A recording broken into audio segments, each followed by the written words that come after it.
Hey, thanks for joining me. Hope you're doing well. Vril is a natural, abundant energy that pervades all planes of existence. The Chinese refer to it as qi, the Hindu as prana, and the Japanese as reiki.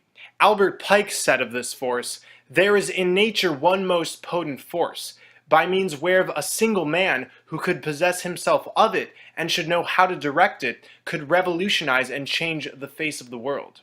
Helena Blavatsky of the Theosophical Society described this Vril energy as an aether stream that could be transformed into a physical force. In the book The Coming Race, Edward Bulwer Lytton explained his encounter with a race of subterranean beings who learned how to master the Vril. They used Vril to heal, to build their societies, and to keep peace among them. It helped them achieve old healthy age, bliss, and contentment. It was harnessed energy that could be used for great purposes or for malice. It can destroy like the flash of lightning, he writes, yet differently applied, it can replenish or invigorate life, heal and preserve. So important a bond between these several communities was the knowledge of Vril and the practice of its agencies. This Vril had also improved all forms of life within the society. Since the Vril light had superseded all other light-giving bodies, the colors of flower and foliage had become more brilliant, and vegetation had acquired larger growth. So everything in this underground civilization was enhanced with the power of the Vril. The Vril Society was shortly formed after the book was published. The Vril were focused not on political and monetary agendas, but on the other side, the hidden forces that power this reality. They were like the hippies of their own time. The Vril maidens did not cut their hair, because it helped harness Vril. Many other traditions and cultures have stated that long hair can help raise creative life force, which increases vitality, intuition, and tranquility. Hair is like a spiritual antenna. So this Vril energy has also been known as orgone, odic forces, and the astral light. The ancient Roman re cibele, meaning rolling astral light, is the same force that reigns everywhere. It is the mighty soul of the world, the vibrating substance which forms all creation. These names are talking about the divine feminine energy pouring out from the earth, the mother goddess. The Aurora Borealis is the physical light manifestation of this Vril energy, the astral light. It shoots out of the center hole. It's not always visible, but it's always there, pouring out and filling our plane with this vital energy. In many photos of the aurora, it's clear that there's a singular origin of the light, one focal point where it's pouring out from. On a globe model, it might make sense that what we're looking at is just the light going around the curvature. But as we know, curvature is a myth. Once we see it for what it is, this is a light that's coming out from a source in the distance. This source is the true magnetic north, where there's a vortex, where all compasses point to, in which when we pass through, we achieve everlasting life. But we're told there's 3 different North Poles. The geographic North Pole is in the Arctic, marked at the bottom of the sea by a Russian flag. The geomagnetic pole, we're told, is constantly moving due to magnetic changes. In 2001, it was near Ellesmere Island in northern Canada, and now it's somewhere in the Canadian Arctic territory.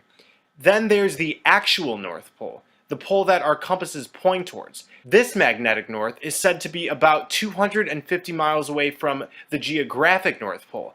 I know, it's all very confusing. Technically, the North Pole is the South Pole, but let's not go there in this video, it's mostly unimportant. This is yet another drawn-out, overly complex scientific explanation we're given to confuse us and keep us in intellectual circles that seem reasonable but evade the truth. The truth is all compasses point to the magnetic mountain, Mount Meru, at the center of our plane. The 4 rivers that diverge from Mount Meru's location change their motion often, and this is what causes the tides on Earth. When you look on Google Earth and other maps, you find the actual magnetic North Pole is located somewhere in the Arctic Ocean. This is partly true, but they never show land here. There is land here, and there is a sacred mountain. In 1569, Gerhard Mercator made a map of the North Pole showing this magnetic mountain. Ancient Buddhist, Vedic, and Jain cosmologies state that at the North Pole there is a mountain, sometimes in the context of a city called Shambhala. The Puranic and Sumerian traditions speak of a Mount Sumeru. The Turkmen tribes of southern Turkestan spoke of a copper pillar that marked the navel of the earth. The Mongols wrote of Mount Sumer with the Zambu tree on its summit.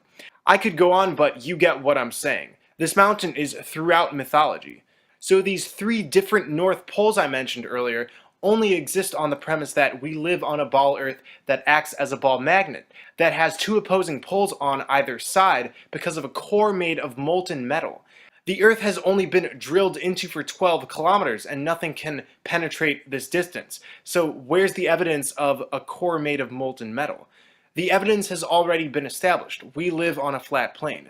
So we could look at a ball magnet and say the poles on those are just like the poles of our Earth, but that would require making sense of curvature and a non-existent molten metal core. Ring magnets, though, have their north polarity in the center and their south polarity in the outer rim, the exact magnetism of the flat Earth model.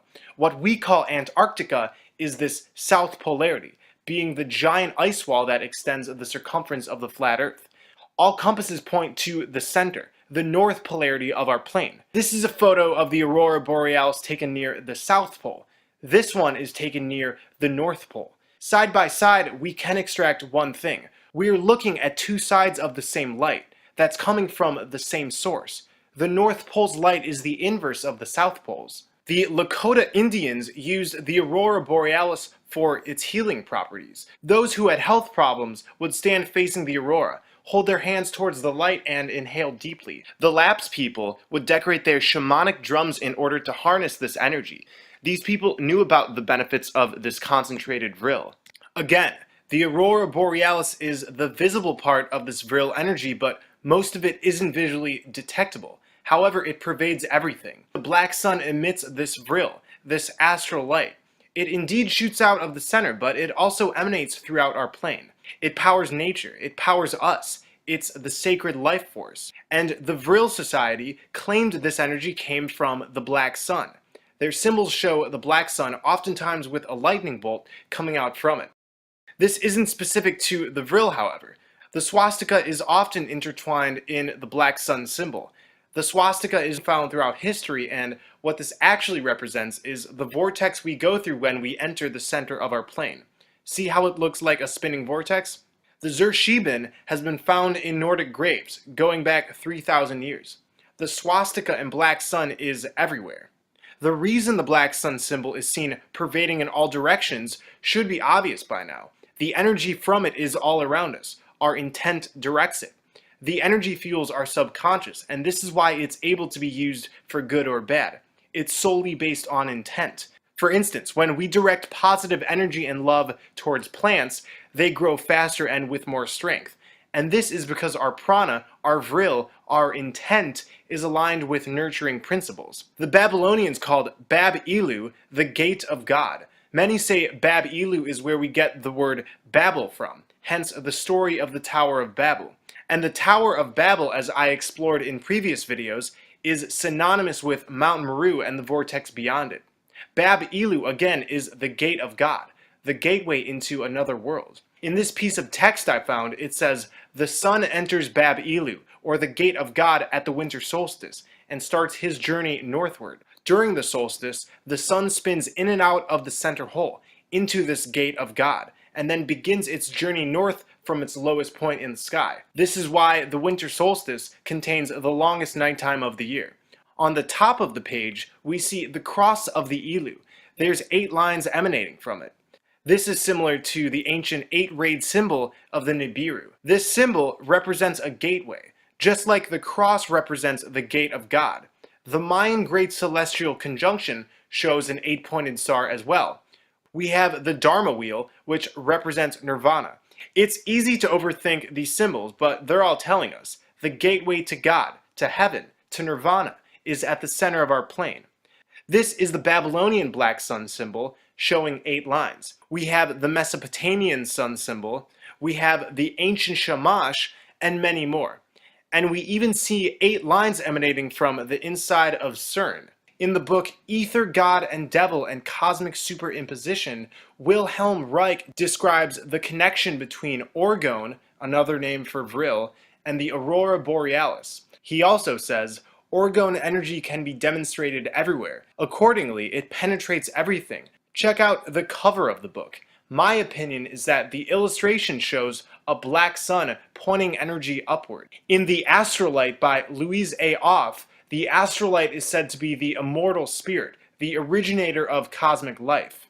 In the present age, our science informs us. We perceive in the main only the lowest vibrations and inferior qualities of the astral light, because we are in the lower arc of our present cycle, and the energy of the life wave is at its ebb. Blavatsky says of Plato's method of expression that he divides the intellectual progress of the universe during every cycle into fertile and barren periods. When those circulations take place in harmony with the divine spirit, our earth and everything pertaining to it enjoys a fertile period. The occult powers of plants, animals, and minerals magically sympathize with its superior natures, and the divine soul of man is in perfect intelligence with these inferior ones. Ignoring our latent inherent forces, we drift in negative submission to the lower laws of nature, suffer deprivation, want of thought, emotion, and volition, while the precious fluid, in mute anticipation, haunts our dreamless sleep and awaits the dawning of a higher consciousness. This is an eerily beautiful passage, and it's telling us man is currently in tune with the destructive aspects of the astral light, of the Vril, and nature has all along been in tune with the empowering aspects, much of which we don't detect because we vibrate at different frequencies. This is one way of answering the age-old dilemma: why doesn't man seem to blend in with his environment? We are currently on the way out of this barren cycle, and I can feel it. The age of Aquarius. These energies are on the rise, and this may be why the powers that be more than ever are trying to infiltrate our minds and hearts with as much toxicity as they can. I won't get into the accounts of concentrated Vril being used by the reptilians, but know that Vril is being used against us at the current moment. We can fight this misuse of Vril, however, with our intent. Intent redirects this Vril. By letting go and being the observer, by living from our heart, connecting with the energies around us and our own, we can start rediscovering the Vril. Compared to the uses in The Coming Race, even the greatest of ascended masters have only touched the tip of the iceberg that is the power of the Vril. Thank you for watching. Hope you're all doing great. I love you all.